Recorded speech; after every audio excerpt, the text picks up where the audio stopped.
Well, welcome to the 10-minute business tip on mynewsroom.ca. And joining me today is Alison Anderson, who, when we recorded this, we're both in the lockdown of the COVID pandemic.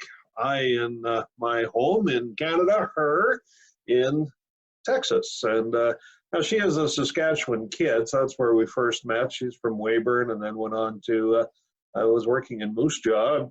I guess from there you got a business set up and off you went. Your business is successionmatching.com. You created a very novel concept of taking the same strategy and actually algorithms and software that they use on dating sites, and you applied it to business transactions. And you said, rather than just a bulletin board of here's businesses for sale and here's buyers, why not actually get a little more sophisticated and actually try and match them? So that's where succession matching came from, that you, as a buyer or a seller, actually profile yourself, and someone from the other side will match up with you, and your software will match up your best prospects, if I got that right.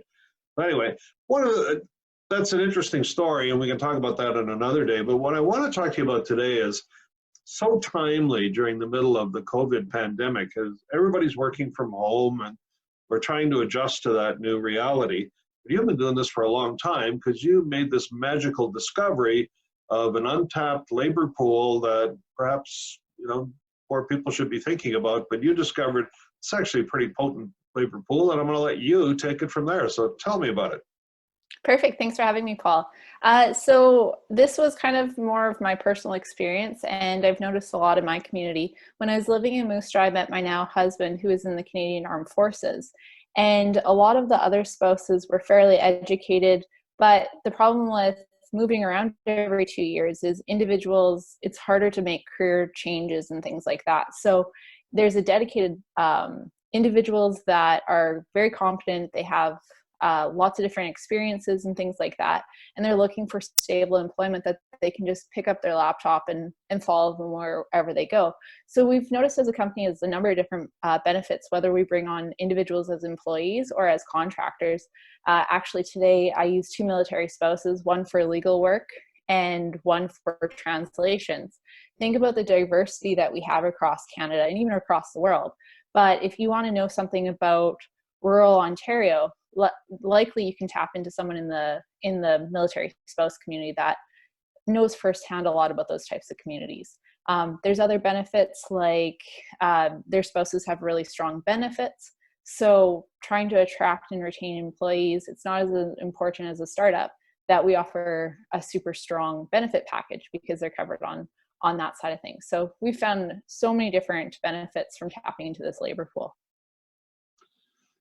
It strikes me as they'd also, because of the challenges that they face as professionals, that they're always having to bounce around and find new jobs, and that, if they find one that is accommodating of their schedule and their calendar, they're probably pretty dedicated too, I would guess.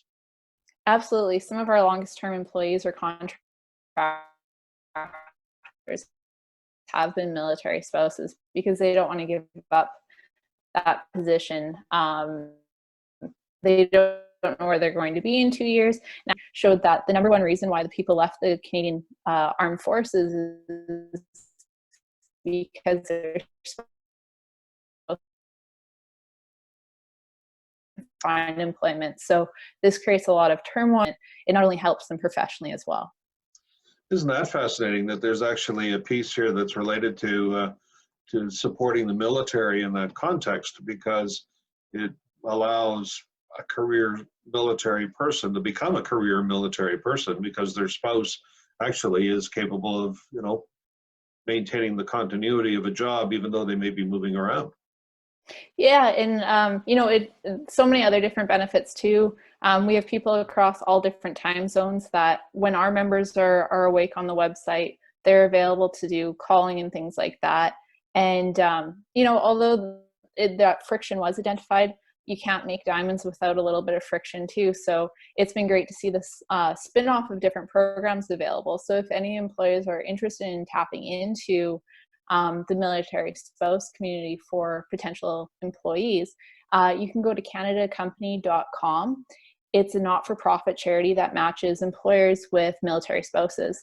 We were one of the first organizations, and it was kind of neat being on some of the original conference calls, because like some of the biggest corporations in Canada were also on these calls, and we were the first one that offered completely remote work environments. And as you mentioned, people are working from home in COVID. This is a transition that we made 5 years ago. So seeing what my friends are going through, starting to work from home now too, we had some of those hacks kind of figured out. But there's definitely opportunity for anyone that's looking for employees or contractors to tap into that military spouse network through the Canada company.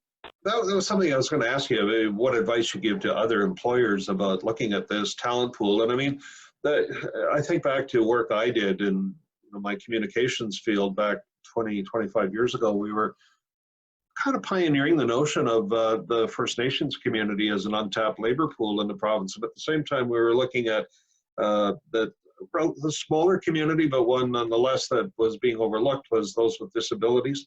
And so there are these kind of hidden pools of talent that are out there that if you're kind of astute and you've got a good nose, you'll find them. This one that you tapped into, though, was kind of unique in the military spouse. Really interesting.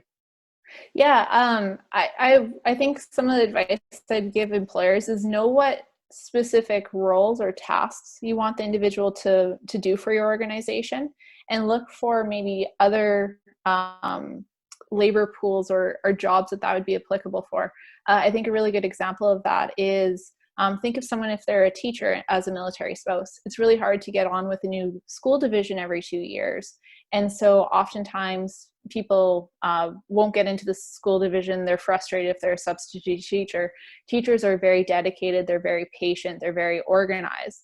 Those are all great customer service, organization, member management type of personality traits that would transition over to the private sector quite well. So just because the job role title doesn't match exactly what you're looking for, think of the tasks associated with the position you're trying to fill as well.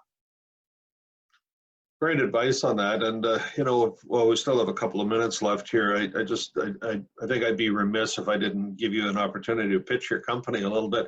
How's succession matching going? And I assume in this age of increased globalization and the digital economy, that matching buyers and sellers of businesses is becoming more mainstream than it would have been when you conceived this idea 6 or 7 years ago.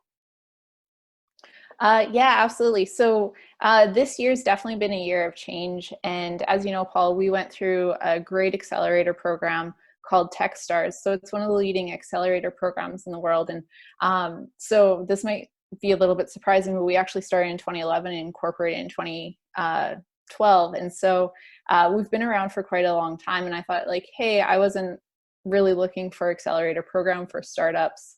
We've been at this for a while. What can we kind of learn? And I can honestly say I'm not the same entrepreneur, and we're not the same company that we were a year ago. We've got really data oriented.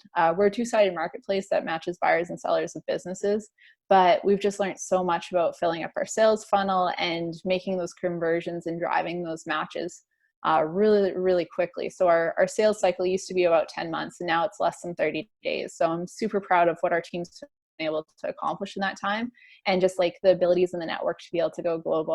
I'm really excited. I think a message that I'd have to sellers right now during COVID is we're hearing from a lot of our members right now that they're scared. They don't think that anyone's looking for memberships, but our internal data is actually showing the polar opposite. We've never had this much interest from buyers looking for businesses, both domestic and international. And so although the world's facing COVID right now, a lot of internationals still see Canada as that beacon of entrepreneurship and hope. And so there's lots of people looking at immigrating to the country and purchasing businesses through the provincial nominee programs. And then domestically, you look at a month like February, 66% of our signups were buyer members, and that trend's continued through March and April. So, getting a succession plan in place is important, but also there's so much opportunity to find buyers right now in this market. All right, just a minute left, but we got to close the loop. So what's a kid from Weyburn/Moose Jaw talking about Canada while sitting in her office in Houston? How did that all come to pass? Well, the really cute military member that I met ended up retiring from the military and went back to school for a surgical program. And, we're really lucky that he was able to get into a world-class program. They have the most level 1 trauma um, in North America. Residency in 2 months, and we're looking to make that move. And so it's been really neat to figure out what we're looking for in communities and also in the business networks. And Canada has just been so great to us in looking for that next location and stuff. But there's lots of really cool announcements to come from Succession Matching, closing out our round and expanding our staff quite heavily in the next few months. So stay tuned for some big things from us in September. So. Excellent. Thanks for the teaser. It's exactly what we needed. We'll be back talking to you then. Alison Anderson, the founder of successionmatching.com, talking to us today from Houston, but another Saskatchewan kid who's done well on the global scene. Thanks very much for joining us. Thanks so much for having me, Paul.